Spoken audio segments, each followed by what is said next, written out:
Have you ever noticed that the words you say, even unintentionally, can have a profound effect on how you feel about yourself? After 60, our words carry more power than ever. They not only shape how others see us, but also our happiness, confidence, and independence. Today, I want to share 6 phrases that older people often say without thinking, but they can undermine your happiness and make you feel more dependent. More importantly, I'll show you how to replace them with words that help you maintain your independence and joy. At this age, we have accumulated a wealth of experience, but sometimes negative words can dim that light. I've learned this from the times I accidentally made my children worry or made myself feel less valuable because of a careless word.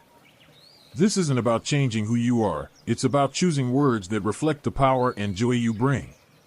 Let's start with the first one, which I used to say until I realized it was limiting me. The first phrase to avoid is, "I can't do it anymore." I said this when my daughter suggested I join a senior dance class.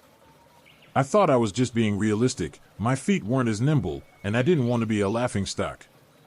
But when I said it, I saw the disappointment in her eyes, as if I had turned down not only the class but also the opportunity for us to have fun together. This phrase can reinforce the belief that you're no longer capable, lower your self-esteem, and make your loved ones think you've given up. I noticed this when my daughter stopped inviting me to activities, and I knew I'd put up an unnecessary barrier. Instead of saying, "I can't do this," try saying, "I'm willing to try." This shows curiosity and opens the door to exploration. When I told my daughter, "I'm going to try dance class, can you help me?" she lit up and joined me for the first class. I didn't become a professional dancer, but we laughed a lot, and I felt more confident in my abilities. If you feel like saying no to a challenge, think of a small way to try it, maybe taking a short walk or trying a new recipe. These small steps help you feel empowered and maintain your independence. The second statement to avoid is, "I'm too old for this." I once said this when my nephew wanted me to try a new messaging app to chat with him. I thought I was just acknowledging my age, but it shut him down, as if I had rejected his world of technology. This statement can limit you and make others think you don't want to learn, which can lower your confidence and make your family worry that you're giving up. I noticed this when my nephew stopped sharing his tech interests, and I knew I was missing out on a connection. Instead, say, "I'm at a different pace, but I can still learn." This honors your age without giving up on growth. When I said to my nephew, "Mommy may be slower, but can you teach me how to use this app?" he was excited to walk me through the steps. We had fun conversations over the app, and I felt like I was still a part of his life. If you feel like you're too old for something, try a small way to learn, maybe asking about an app or doing a simple activity. This will help you feel confident and maintain your independence. The third phrase to avoid is, "Someone else can do that."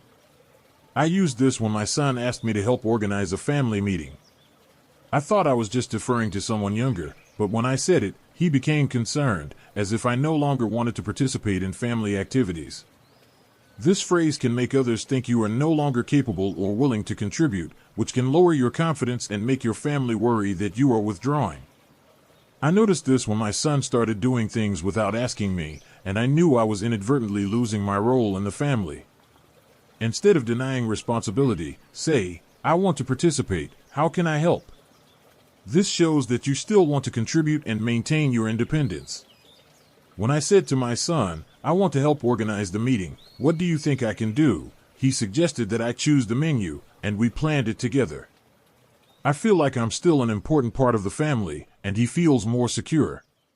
If you feel like delegating, think of a small way to get involved, maybe helping plan an event or offering your opinion.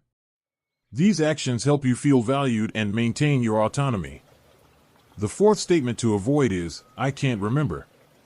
I once said this when my niece asked me about an old memory, thinking I was just admitting to a moment of forgetfulness. But when I said it, she became worried, as if I was losing my ability.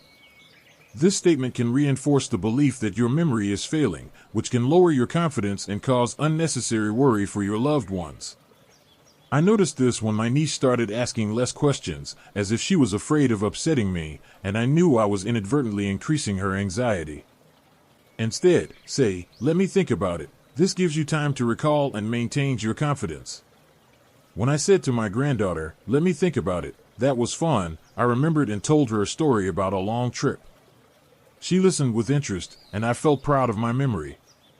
If you forget something, try taking a moment to recall it, perhaps jotting down a note or asking for clarification.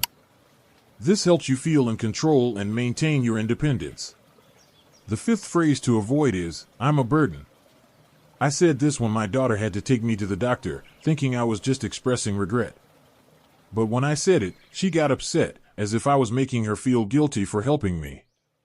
This phrase can make a loved one feel helpless and make you feel small, which can reduce your happiness and confidence. I noticed this when my daughter started avoiding talking about helping, and I knew I was unintentionally making her feel unappreciated. Instead, say, "I appreciate your help, thanks so much." This shows gratitude and fosters connection without feeling guilty. When I told my daughter, "I appreciate you taking me to the doctor, you were great," she smiled and we had a great conversation afterward.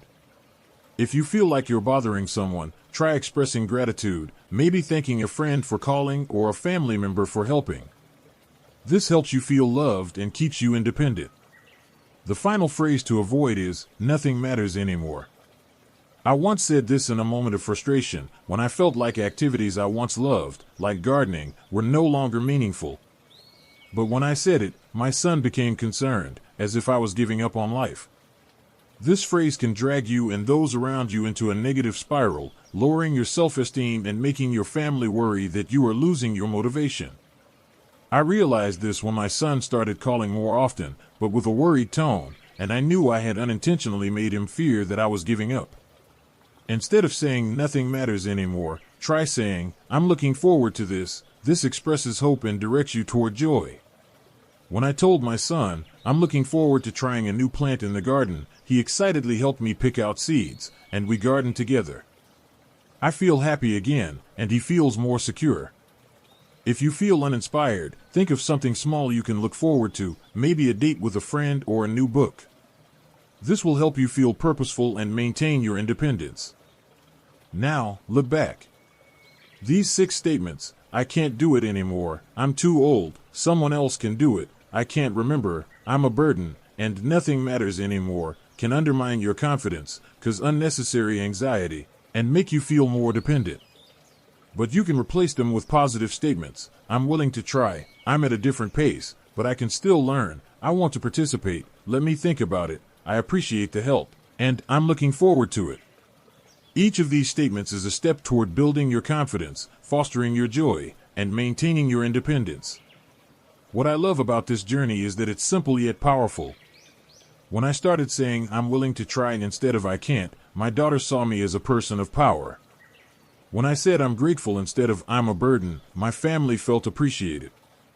When I said "I'm looking forward," I found joy in the little things again. Do you have a phrase that jumps out at you? Maybe you said one and realized it made you feel small, or you want to try a new way of saying it.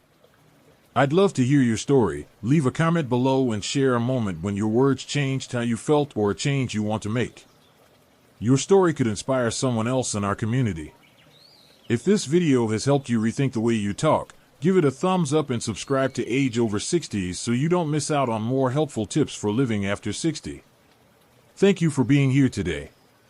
Your words are powerful, and they can shape a life filled with meaning and love. May you always be happy and self-reliant, no matter your age. I'll see you in the next video.